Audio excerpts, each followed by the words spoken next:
Bratislava, Slovakia, when a former Miss Universe contestant and topless model was given a plum government job as an assistant to Slovakia's prime minister despite having no discernible qualifications, journalists asked the obvious question. Why? Among them was Jan Kuciak, an investigative reporter.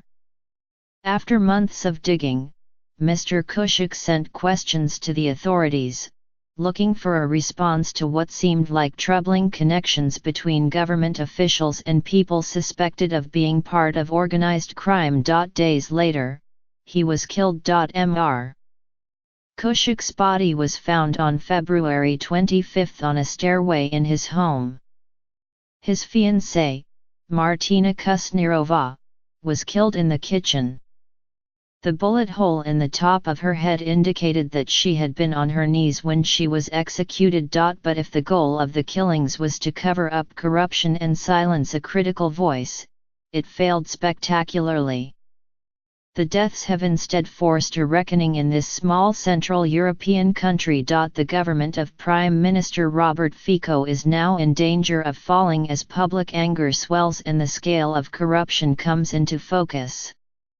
Rallies calling for change were expected across the country on Friday. The killings of Mr. Kuciak, who worked for Aktuality.sk, a news website, and his fiancée come less than 6 months after a car bomb killed another journalist, Daphne Caruana Galizia, in Malta.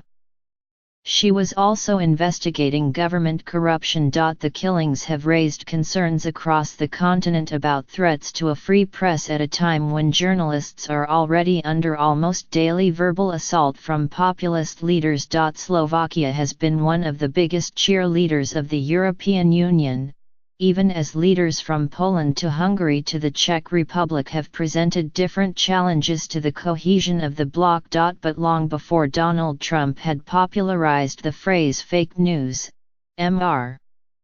Fico regularly attacked journalists as hyenas and prostitutes. After the murders, he has not reflected on his past rhetoric. Instead, Mr. Fico has decided to adopt some of the conspiratorial language of the leaders of neighboring countries. This week, Mr. Fico found a familiar foe to blame for his problems, telling the public that the globalist George Soros was behind efforts to undermine his government. The Slovak president, Andrej Kiska, accused Mr. Fico and the ruling party of an arrogance of power and said that the only way to regain the public trust was a radical reconstruction, or early elections.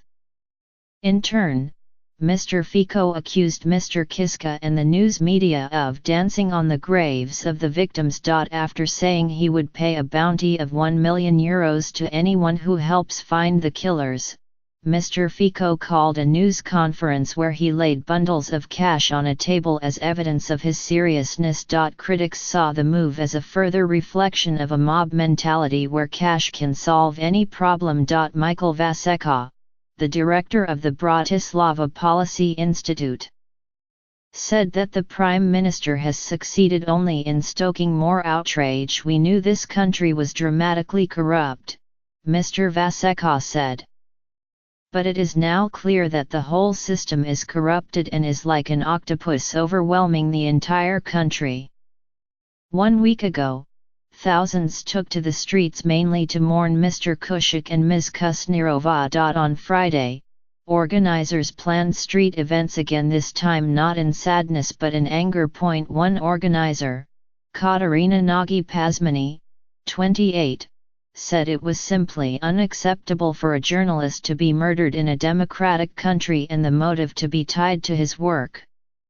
We demand a thorough and independent investigation of Jan Kuciak's and Martina Kusnirova's murder with participation of international investigators, she said. And we call for a new and trustworthy government without people who are suspected of corruption and connections to the organized crime. The public frustration could be seen at the dozens of shrines that have popped up in towns and cities across the country, where photos of the young couple look out over a mass of candles, Flowers and signs calling for change. Indifference makes us accomplices, read one handwritten sign. At another shrine, a t-shirt stained blood red had a message: lies will be killed by the truth. Many of the shrines were placed under commemorations of the Velvet Revolution in 1989, when the country broke free from the communist bloc. Sana Zamalanyi, 71, a professor of political science at Comenius University in Bratislava, said the atmosphere felt similar today. She noted that it was the rumored death of a young student, in 1989, that spurred mass protests and the eventual fall of the government. The report proved untrue. Corruption has long bedeviled Slovakia, which is a member of both NATO and the European Union.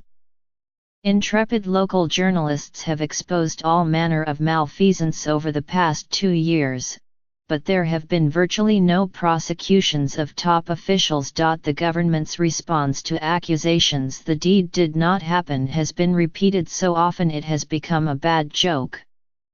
When thousands of protesters took to the streets last year, they carried banners with the words in bold letters. But there is no denying the deed now. While corruption may have once seemed complicated and abstract, the deaths have made it real. All the dirt has come to the surface and is now visible and personal, Dr. Zamalanyi said. Indeed, before he was killed, Mr. Kushik had found that the model-turned-government advisor, Maria Troskova, was connected to an Italian businessman, Antonino Vadala.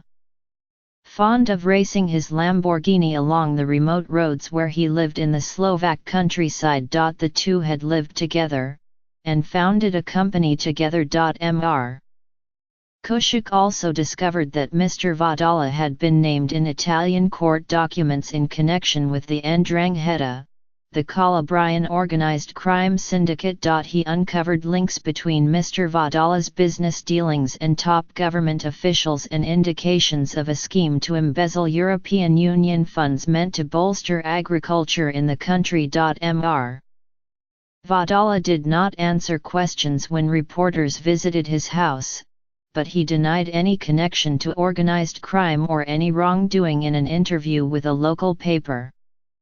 Ms. Troskova, who has stepped down from her government job, has also denied any impropriety. Far from being frightened into silence, journalists at Mr. Kushik's website Actuality have picked up where his reporting left off.